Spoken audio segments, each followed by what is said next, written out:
As a church moves closer to the end of our liturgical year in just 2 weeks from now, the themes of wisdom and preparedness predominate in the scriptures that are placed before us on this, the 32nd Sunday of Ordinary Time.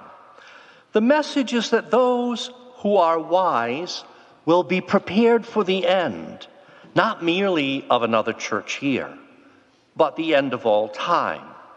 Whether that be the spent hourglass of our own lifetimes or the end of the world in its entirety. The bridesmaids in the gospel are categorized as either wise or foolish, depending on their preparedness to meet the groom.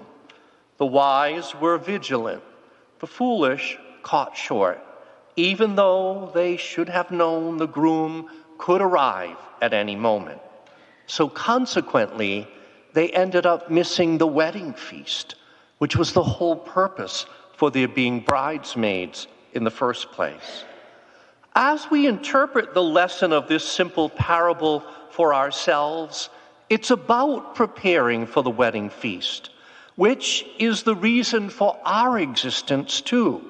That is, to have a place at the wedding feast of the Lamb, the banquet of unending life in God's kingdom, the feast to which we have all been invited by our baptism.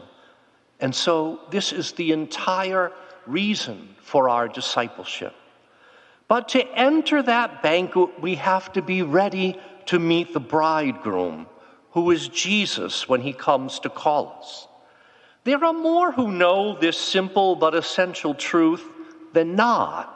But sadly, some ignore it until some catastrophe or tragedy strikes and people die without warning.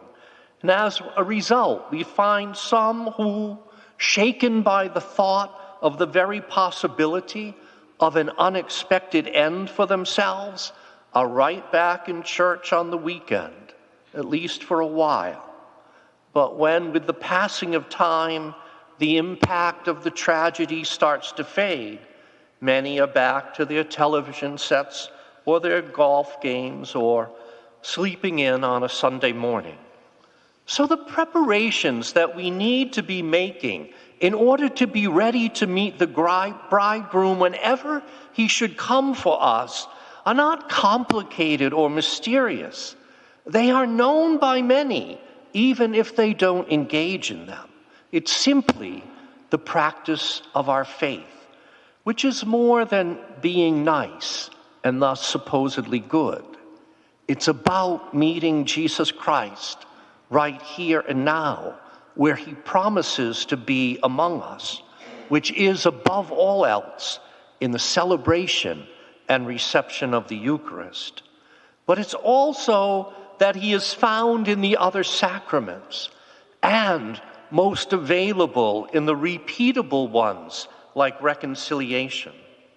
One surprising yet frequent but odd experience that I have had as a priest over my 36 years is people who I usually encounter in social situations like wedding banquets, who maybe after having been to the bar a few times are unashamed to come up to me and say, "Hey, you know, Father, I haven't been to confession since 40 years ago." I just don't know what reaction they expect from me. Approval? Let's be clear. Jesus knew this would be the case because no one like Jesus knows our human natures better. And he knows that we can tend to be lax and lazy, especially about things that don't seem to have an immediate consequence. And that is why, out of love, Jesus leaves us parables such as these, all of which consistently remind us that our lives, and thus the opportunities we are given to prepare to meet him, can be over in an instant with little or any warning whatsoever. If we want to wrestle with that possibility, Take up the habit of the Irish sports page. Read those obituaries and see how many actually say the deceased passing was unexpected. So let us never foolishly think that we are somehow less vulnerable and our lives not as fragile or uncertain as those of others. Let us not wait for an airline crash, a mass shooting, a terrorist attack, a natural or some other sort of disaster to heed this essential advice to always be prepared.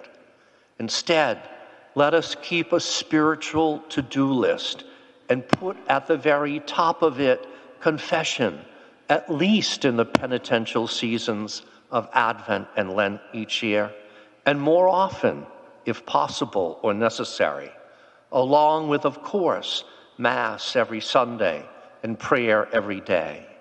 It's only when we do these things, not just list them, that we can ever begin to pat ourselves on the back for being wise. And if we aren't being wise, we are likely being rather foolish, as we would take a risk with something that is no small matter, but rather the most consequential matter of all, which is our eternal destiny. And that's more than just a long time.